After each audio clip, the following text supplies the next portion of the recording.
श्री शिवाय नमस्तुभ्यम। हर हर महादेव। दोस्तों, आप सभी लोग जानते हैं कि 14 अगस्त 2024 बुधवार को पड़ रही है श्रावण माह की नवमी तिथि। दोस्तों, ये जो नवमी है श्रावण महीने में पड़ने वाली सबसे बड़ी नवमी है, क्योंकि यह श्रावण के दिनों में पड़ रही है और बुधवार नवमी का बहुत ही बड़ा और विशेष महत्व होता है और ऐसा दिन पूरे साल में सिर्फ एक ही बार आता है। और दोस्तों, आप सभी लोग जानते हो कि नवमी का अगर सबसे बड़ा कोई उपाय है तो वो 11 चावल के दाने वाला उपाय है। तो दोस्तों, इस बुधवार की नवमी के दिन आप लोगों को इस 11 चावल के दाने वाले उपाय को जरूर करना है। बहुत सारे लोग होंगे जिन लोगों ने इस उपाय को न किया हो, मतलब पूरा साल निकल गया, उन्होंने किसी भी दिन इस 11 चावल के दाने वाले उपाय को ना किया हो। पर दोस्तों, आपके पास एक आखिरी मौका बचा हुआ है जो 14 अगस्त के दिन। तो इस दिन आप लोगों को इस वाले उपाय को जरूर कर लेना है। भले ही आपने पूरे महीने भर इस उपाय को ना किया हो, पर अगर आपने इस श्रावण महीने की नवमी के दिन अगर इस वाले उपाय को कर लिया तो आपको इस उपाय को करने का वो फल मिलेगा जिसकी आपने कभी कल्पना भी नहीं करी होगी। इसीलिए आप लोग इस वाले उपाय को एक बार जरूर कर लेना, ताकि आप लोगों के हाथ से यह मौका ना जा सके और आपको इस उपाय को करने का फल मिल सके। दोस्तों, यह उपाय पंडित जी ने अपनी अभी की ही श्री शिव महापुराण की कथा में बताया है। जिस उपाय को आज हम आपको बहुत अच्छे से समझाने वाले हैं, इस वीडियो को देखने के बाद इस उपाय को समझने के लिए आपको कोई और वीडियो को देखने की जरूरत नहीं पड़ेगी। तो चलिए दोस्तों, उपाय को शुरू करते हैं। देखिए, यह इस श्रावण महीने की बुधवार नवमी के दिन यह इतना खास होता है, इतना महत्वपूर्ण होता है।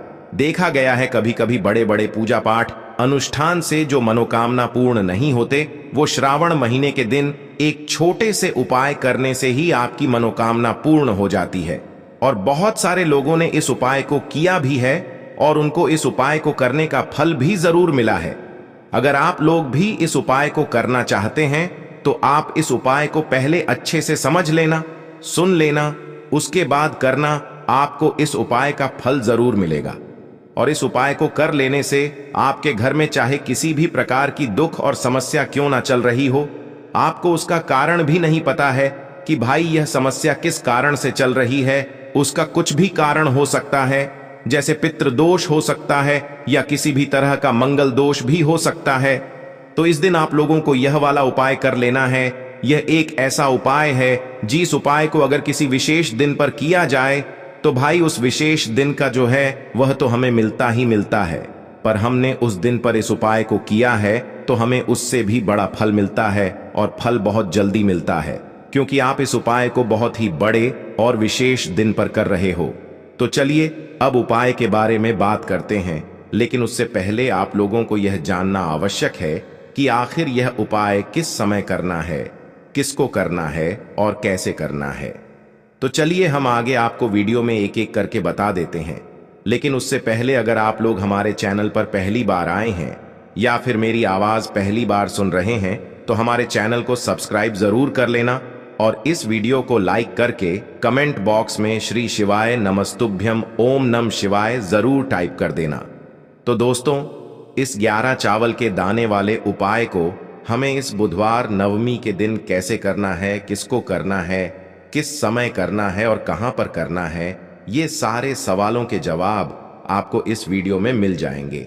और जो ये वीडियो देखेगा भाई, उसको 11 चावल के दाने वाला उपाय जरूर करना चाहिए, क्योंकि इस दिन एक चावल के दाने का भी बहुत ही बड़ा और विशेष महत्व होता है।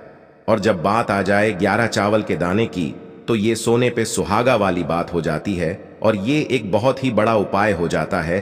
तो अब दोस्तों, इस 11 चावल के दाने वाले उपाय को आखिर करना किसको है, सबसे पहले हम लोग वो बात जान लेते हैं। तो देखो, घर की जो बड़ी माताएं बहनें होती हैं, उन माताओं बहनों में से कोई भी एक बड़ी माता बहन इस वाले उपाय को कर सकती है। और दोस्तों, अगर आप चाहें तो अपने घर में से सभी सदस्यों को भी इस उपाय को करवा सकते हैं। अगर किसी व्यक्ति की खुद की कोई मनोकामना है, खुद की कोई दुख और परेशानी है जो कि वह अपने लिए ही करना चाहता है इस वाले उपाय को, तो वह खुद अपने लिए भी कर सकता है। बाकी अगर कोई घर में से ऐसा है जो कि अपने पूरे घर परिवार की सुख और शांति के लिए ये वाला उपाय करना चाहता है, तो भाई वह भी कर सकता है, उसमें भी कोई दिक्कत वाली बात नहीं है। कहने का मतलब ये है कि इस उपाय को हर एक सदस्य भी कर सकता है और पूरे घर परिवार के सदस्य के लिए घर की बड़ी माताओं बहनों में से कोई एक माता बहन भी कर सकती है। माताएं बहनें अगर घर में उपस्थित न हो या वो यह वाला उपाय न कर पा रही हो तो फिर घर का कोई बड़ा सदस्य भी इस 11 चावल के दाने वाले उपाय को कर सकता है, चाहे फिर वह पुरुष ही क्यों ना हो, उसमें कोई भी दिक्कत वाली बात नहीं है। अब दोस्तों, इस 11 चावल के दाने वाले उपाय को हमें करना कहां पर है? हमें इसे शिव जी के मंदिर में जाकर करना है। बहुत सारे लोग प्रश्न करते हैं हर एक उपाय को करते समय क्या हम इस उपाय को घर पर कर सकते हैं? तो इस वाले उपाय को आप घर पर नहीं कर सकते हो। इस वाले उपाय को करने के लिए आपको शिव जी के मंदिर ही जाना पड़ेगा। उसके बाद में दोस्तों जो अगला प्रश्न निकल कर आता है वो यह आता है इस उपाय को लेकर कि आखिर इस उपाय को हमें किस समय करना है, सुबह के समय करना है कि शाम के समय करना है? तो देखो, इस वाले उपाय को आप लोग सुबह के समय भी कर सकते हो और शाम के समय प्रदोष काल में भी कर सकते हो। अब अगर आप पूछो कि भाई सबसे उत्तम समय कौन सा रहेगा इस 11 चावल के दाने वाले उपाय को करने का, तो हम आपसे बस यही कहेंगे कि इस उपाय को आप सुबह के समय करेंगे तो ज्यादा बेहतर होगा। बाकी अगर प्रदोष काल शाम के समय भी करेंगे तो भी अच्छा होगा, उसमें कोई भी दिक्कत वाली बात नहीं है। तो अब दोस्तों जो अगली सबसे बड़ी और महत्वपूर्ण बात आती है वो यह आती है कि सुबह अगर हम उपाय को करेंगे तो हमें कितने बजे से लेकर कितने बजे तक के बीच में करना है, और शाम के समय प्रदोष काल में करेंगे तो हमें कितने बजे से लेकर कितने बजे के बीच में करना है। तो देखो, सुबह जितनी जल्दी हो सके आप उपाय को करने की कोशिश करना। बाकी अगर किसी कारणवश लेट भी हो जाओ, थोड़ी देर भी हो जाए, तो 10 या 11 बजे तक भी आप उपाय कर लेना, पर 12 बजे से ज्यादा देरी ना हो, ठीक है? इस बात का ध्यान रखना। उसके बाद में दोस्तों अगर शाम के समय प्रदोष काल की बात करें, प्रदोष काल का जो समय होता है वो शाम के 6 बजे से शुरू हो जाता है। मतलब शाम के 6 बजे से लेकर 7 बजे के बीच का जो समय होता है ये समय प्रदोष काल का समय होता है। पर अभी जो मौसम चल रहा है इस मौसम में जो है शाम बहुत देरी से होती है, तो आप इस उपाय को 7 या 8 बजे के बीच में भी कर सकते हो। मतलब शाम के 6 बजे से रात 8 बजे के बीच में आप कभी भी इस वाले उपाय को कर सकते हो, उसमें कोई भी दिक्कत वाली बात नहीं है। अब दोस्तों यहां पर इस उपाय को लेकर एक और सबसे बड़ी बात यह निकल कर आती है कि इस 11 चावल के दानों को हमें लेना कहां से होता है, और हमें इस उपाय को करने के साथ में क्या और कुछ भी सामग्री ऐसी होती है जो शिव जी के मंदिर लेकर जानी पड़ती है। तो देखो यहां पर हम आपको बता दें, सबसे पहले आप लोग ये जान लो कि यह जो 11 चावल के दाने वाला उपाय है, सिर्फ और सिर्फ आप उपाय की सामग्री लेकर कभी भी शिव जी के मंदिर मत जाना, क्योंकि हमें भगवान के सामने यह नहीं दर्शाना है कि अगर हम भगवान शिव जी के मंदिर आए हैं तो अपने फायदे के लिए आए हैं। तो इसलिए जो भी पूजन सामग्री है उपाय सामग्री है, 11 चावल के दाने, इसके साथ में आपको पूजन सामग्री भी जरूर लेकर जाना है। देखो अगर सुबह के समय उपाय कर रहे हो तो सीधी सी बात है, 1 लोटा जल तो आप लेकर जाओगे ही जाओगे। वही 1 लोटा जल अगर मिट्टी का जल हो तो बहुत अच्छा रहेगा। मिट्टी का जल कैसे बनाया जाता है इसके लिए हमने पहले से बहुत सारी वीडियोस बना दी है। आपके पास इस दिन एक आखिरी मौका रहेगा मिट्टी का जल शिव जी पर चढ़ाने का और उपाय को करने का। बहुत बड़ा आपको इस दिन फल मिलेगा, तो इसलिए इस दिन हो सके तो भाई मिट्टी का जल चढ़ाना, तो अपने साथ में कम से कम 1 लोटा जल तो आपको लेकर जाना ही जाना है। अगर मिट्टी का जल नहीं है तो घर का जल भी आप इस्तेमाल कर सकते हो। इसके अलावा जो भी पूजन सामग्री है, देखो 11 चावल के दाने ये अलग आपके रहेंगे और जो आपकी पूजन सामग्री रहेगी वो अलग रहेगी। पूजन सामग्री में आप जो भी चीज लेकर जाना चाहे वो लेकर जा सकते हैं, उसमें कोई भी दिक्कत वाली बात नहीं है। वहीं अगर हम बात करें शाम के समय की, तो शाम के समय शिव जी पर जल नहीं चढ़ता है, इसीलिए शाम के समय आप लोग एक दीपक तैयार कर लें जो कि गोल बत्ती का आटे का शुद्ध देसी गाय का घी का होगा, है ना? इस बात का आप लोगों को ध्यान रखना है, और इस दीपक को आपको घर से जलाकर नहीं लेकर जाना है, भगवान शिव जी के मंदिर में जाकर ही जलाना है। इस बात का भी आप लोगों को ध्यान रखना है। अब दोस्तों यहां पर हमें इस बात को समझना है कि यह 11 चावल के दाने हमें लेना कहां से है। क्या हमें दुकान से लेकर आना है? या हमें अपने घर से लेना है या कहां से लेकर आना है और कौन से चावल लेना है, क्योंकि चावल भी बहुत प्रकार के होते हैं।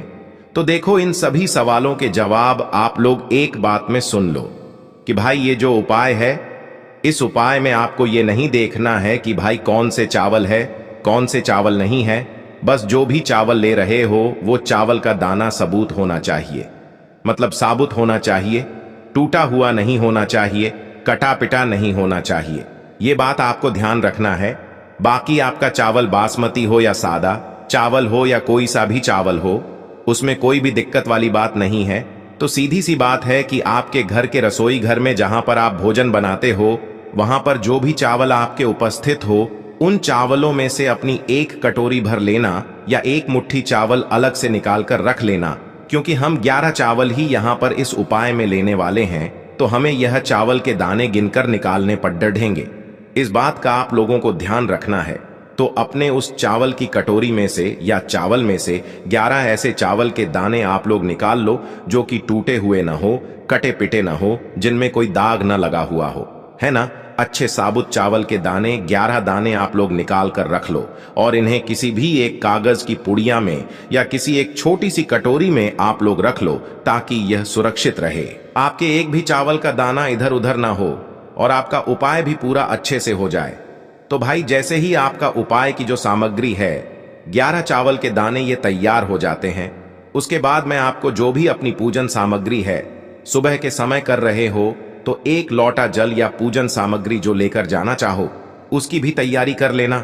और शाम के समय जा रहे हो तो भाई अपना जो दीपक है उसे तैयार कर लेना, ठीक है। और उपाय को करते समय शुद्धता का विशेष रूप से ध्यान रखना, ठीक है। सुबह सुबह स्नान करने के बाद ही उपाय को करने की आप लोग तैयारी करना। उसके बाद अगर शाम के समय की बात करें तो शाम के समय आपको स्नान करने की जरूरत नहीं है, पर शुद्धता का ध्यान रखना है। आपको स्नान तो नहीं करेंगे, आप हाथ मुंह धोकर भी इस वाले उपाय को शाम के समय प्रदोष काल में कर सकते हैं। इसमें कोई दिक्कत वाली बात नहीं है। तो आप अपने उपाय की पूरी सामग्री तैयार करके आपके पास ही में जो आपका शिव मंदिर हो वहां पर पहुंच जाइए। सबसे पहले शिव मंदिर में जाकर आप लोगों को उपाय नहीं करना है, पहले भगवान के दर्शन करना है, भगवान से आशीर्वाद प्राप्त करना है। फिर शिव जी की शिवलिंग के पास में आना है। शिवलिंग के पास में आने के बाद आप जो पूजन सामग्री लेकर आए हुए हैं, जैसे कि सुबह गए हुए होंगे तो 1 लोटा जल और जो भी पूजन सामग्री लेकर आए हैं, आप उनसे भगवान शिव जी की पूजन कीजिए। सबसे पहले तो 1 लोटा जल ही चढ़ेगा, उसके बाद में आपकी पूजन सामग्री चढ़ेगी। उसके बाद में अगर दोस्तों शाम के समय अगर आप इस उपाय को कर रहे हो तो अपने साथ में कम से कम एक जो दीपक है गोल बाती का जो आप अपने साथ में लेकर गए हो, उस दीपक को मंदिर में जाकर अपनी माचिस से जलाना है और उस दीपक को शिवलिंग के पास में रखना है, ठीक है। इस दीपक को रखने के बाद ही आप लोगों को अपना ये वाला उपाय शुरू करना है। और दीपक को ज्यादा पास में मत रखना, वैसे भी गर्मी पड़ रही है, भगवान शिव जी को आंच नहीं लगनी चाहिए, है ना। तो भाई, जैसे ही आपकी पूजा अर्चना हो जाती है, आप भगवान शिव जी को प्रसन्न कर लेते हैं। उसके बाद में शिवलिंग के पास ही में आप कहीं पर बैठ जाइए, सामने या आसपास जिस जगह पर आपको बैठना हो वहां पर बैठ जाइए और अपने वह 11 चावल के दाने अपने सामने निकाल कर रख लीजिए, क्योंकि अब यहाँ पर उपाय को यहाँ पर करने की आपको तैयारी करना है। और इस तरीके से जब आप उपाय करेंगे, पूजन सामग्री करने के बाद, पूजन अर्चना करने के बाद, तो आपको उपाय का फल बहुत जल्दी और बहुत बढ़ा होकर मिलेगा। तो अपने 11 चावल के दाने अपने सामने निकाल कर रख लेना। और यह जो उपाय है यह आपकी सीधे हाथ की हथेली से होगा, इसलिए इस बात का भी विशेष रूप से ध्यान रखना है। तो सीधे हाथ की हथेली का प्रयोग करके ही आप लोग अपना इस वाले उपाय को करना। अपने सामने जो भी आपकी कागज की पुड्डियां है उसको खोल कर रख लो, या कटोरी है तो भाई उसे अपने सामने रख लो और अपने वह 11 चावल के दाने निकाल लो, ठीक है। उसके बाद में दोस्तों अब आपको क्या करना है कि शिवलिंग आपके सामने होगी, तो आपने वह 11 चावल के दाने एक एक करके आपको शिव जी के शिवलिंग के ऊपर चढ़ाना है। कहां पर चढ़ाना है? शिवलिंग के ऊपर चढ़ाना है और कहीं पर भी नहीं चढ़ाना है। आपको अपने हथेली से तो शिवलिंग के ऊपर चढ़ना है, भले ही फिर वो अपने आप जलाधारी पर गिर जाए या मतलब वहीं पर गिर जाए, उसमें कोई दिक्कत वाली बात नहीं है, पर आप चढ़ाओ शिवलिंग के ऊपर ही। तो आपको क्या करना है, अपना पहला चावल का दाना उठाना है, श्री शिवाय नमस्तुभ्यम बोलना है और शिवलिंग पर चढ़ा देना है। इसी तरीके से दूसरा चावल का दाना उठा है, शिवलिंग पर चढ़ाना है और मंत्र बोल देना है। और फिर तीसरा चावल का दाना उठाना है, श्री शिवाय नमस्तुभ्यम बोलना है और चढ़ा देना है। इसी प्रकार से आपको पूरे 11 चावल के दाने एक एक करके शिव जी के शिवलिंग के ऊपर चढ़ाना है और भगवान से प्रार्थना करते जाना है। मतलब प्रार्थना तो आपको आखिरी में करना है, पर हर एक चावल के दाने को चढ़ाते समय श्री शिवाय नमस्तुभ्यम जरूर बोलना है। उसके बाद ही में यह चावल का दाना शिवलिंग के ऊपर आपको चढ़ाना है। जैसे ही आपके 11 चावल के दाने शिवलिंग के ऊपर चढ़ जाते हैं तो भाई उसके बाद में आपको क्या करना है, भगवान से अपनी मनोकामना बोलना है। मनोकामना भी कब बोलना है, जब आपका 11 चावल का दाना आपके सीधे हाथ की हथेली में हो और आप उसे चढ़ाने के लिए जा रहे हो। श्री शिवाय नमस्तुभ्यम बोलकर उस आखिरी चावल के दाने को शिवलिंग के ऊपर चढ़ा देना और भगवान से फिर अपनी वह मनोकामना बोल देना, जिस मनोकामना के लिए आप लोग अपना यह वाला उपाय कर रहे हो। जिस भी दुख और परेशानी के लिए आप लोग अपना यह वाला उपाय कर रहे हो, उसके बाद में जैसे ही आप अपनी मनोकामना बोल देते हो, आपका यह वाला उपाय पूरा हो जाता है। पर दोस्तों, उपाय को करने के बाद आप लोगों को 2 मिनट भगवान शिव जी के मंत्र का जाप जरूर करना है। और मंत्र का जाप करने के बाद भगवान से एक और बार प्रार्थना करना है अपनी मनोकामना के लिए या अपनी जो भी दुख और परेशानी है उसके लिए। इसके बाद में आप लोग भगवान को देखकर भगवान से प्रार्थना करके उनसे आशीर्वाद लेकर वहां से उठ सकते हैं और अपने घर पर जा सकते हैं। बस दोस्तों, यहां पर यह वाला उपाय पूरा हो जाता है। इस तरीके से जो भी व्यक्ति छोटी छोटी चीजों का ध्यान रखते हुए इस 11 चावल के दाने वाले उपाय को करेगा, निश्चित सी बात है उसे उसकी मनोकामना जल्द ही पूर्ण होगी और जो भी दुख और परेशानी है वो भी बहुत ही जल्दी दूर होंगे। और दोस्तों, अगर आपको हमारी ये वीडियो पसंद आई हो तो हमारे इस वीडियो को लाइक और चैनल को सब्सक्राइब जरूर करें। हर हर महादेव, ओम नमः शिवाय।